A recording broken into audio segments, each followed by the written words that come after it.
Bonjour, aujourd'hui je vais vous parler de mon projet de français qui s'intitule Les manifestations françaises et la culture française. En France, les manifestations font comme un peu partie de la vie des Français puisque les gens aiment descendre dans la rue pour exprimer leur mécontentement ou défendre leurs idées. Les mouvements comme la marche pour l'égalité, les manifestations contre le CPE, les gilets jaunes ou bien les manifestations du 14 juillet 1935 montre que protester fait justement un peu partie de la culture française. Les manifestations font partie de la culture française, mais il n'y a pas juste cela. Il y a aussi la gastronomie, la mode et haute couture, la pétanque et bien sûr l'art de vivre. Et je vais vous présenter tout ça dans quelques instants. L'origine des manifestations. Les manifestations naissent quand les gens veulent justement exprimer leur mécontentement ou défendre leurs idées. Et tout cela naît à partir du XVIIIe siècle, lors de la Révolution française. En premier lieu, nous avons les manifestations du 14 juillet 1935. Les manifestations du 14 juillet 1935 sont en principe des partis de gauche et des syndicats se sont réunis pour défendre la démocratie et s'opposer au fascisme.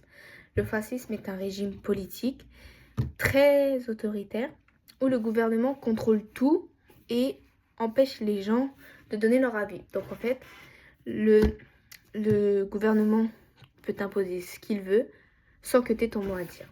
Donc les partis de gauche et les syndicats s'unissent justement pour défendre cette démocratie. Nous avons aussi la marche des beurs. La marche des beurs est une marche pour l'égalité et contre le racisme entre octobre et décembre 1983.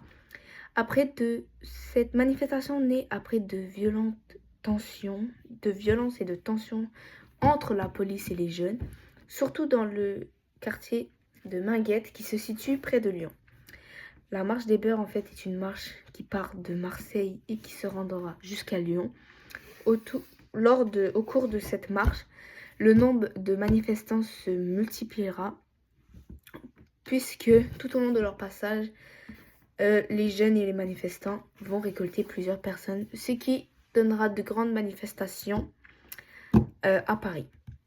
Elle a assemblé de plus en plus de monde, comme je vous l'ai dit, tout au long de son parcours, et est devenue la première grande mobilisation nationale contre le racisme en France. Nous avons aussi les manifestations contre le CPE, qui est une loi adoptée en février 2006, en février, une loi adoptée en février 2006, qui vise les lycéens et les étudiants. En fait, cette loi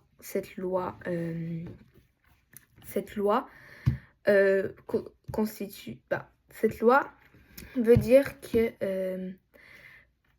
quand tu as 26 ans et moins et que tu as un travail, tu peux te faire licencier à n'importe quel moment pendant 2 ans sans raison. Donc, vous me direz que c'est complètement absurde, je suis complètement d'accord avec vous. Mais cette loi a été adoptée en février 2006 et les manifestations ont eu lieu le 18 mars 2006. Le 18 mars 2006. Pour finir, nous avons le mouvement des Gilets jaunes. Le mouvement des Gilets jaunes se déroule en 2018. Et vu qu'en 2018, la technologie est quand même développée, justement, vous me voyez en venir, cette manifestation est développée sur les réseaux sociaux contre l'augmentation du prix du carburant liée à la taxe TICPE, qui est la taxe intérieure de consommation sur les produits énergétiques. Cette manifestation a lieu le 17 novembre 2018, mais c'est une manifestation qui est quand même bizarre puisque cette manifestation débute le 17 novembre 2018, mais elle aura lieu tous les samedis jusqu'à je sais pas quand. Tous les samedis. Donc ce n'est pas une manifestation organisée, comme vous pouvez le voir. Mais cette manifestation sera devenue l'un des plus grands mouvements de colère jamais vus depuis des dizaines d'années.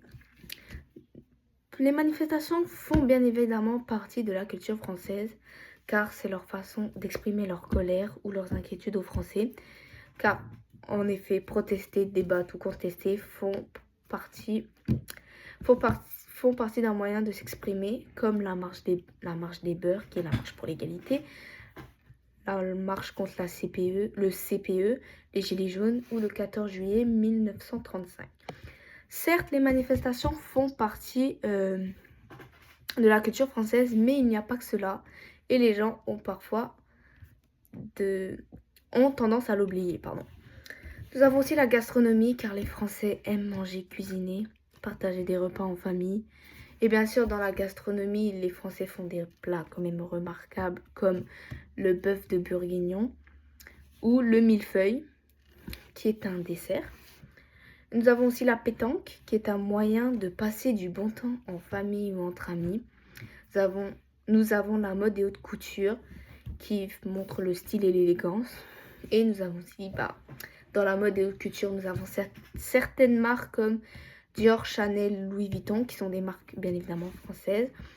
Mais il y a aussi la culture française fait en partie de l'art de vivre, leur façon de vivre, comme prendre son temps, profiter de la vie, aller au café avec des amis, famille, même tout seul, écouter de la musique, regarder de l'art. Mais bien évidemment, dans toutes les activités que je viens de vous nommer, bien sûr, les Français ont parfois tendance de parler de leur mécontentement vis-à-vis les injustices, vis-à-vis les lois, vis-à-vis les décisions du gouvernement. Bien évidemment, certains Français vont en parler et c'est justement après de multiples reprises comme cela que les manifestations vont tout à petit naître et devenir, pour certaines, de plus en plus fortes et très endommageables. En résumé, les manifestations font partie de la culture française, comme je vous l'ai dit, mais il n'y a pas que cela. Il y a aussi la gastronomie, la pétanque, la mode et haute couture et l'art de vivre, qui montrent leur façon de vivre. Et tout cela montre bien évidemment, en faisant partie des manifestations, montre comment les Français aiment profiter de la vie, partager et bien évidemment défendre ce qui leur tient à cœur, puisqu'ils ne peuvent pas s'en empêcher. En bref, la protestation et le plaisir de vivre font donc tous deux partie de l'identité française et c'est cela qui rend la France et les Français uniques tels qu'ils sont. Merci de m'avoir écouté.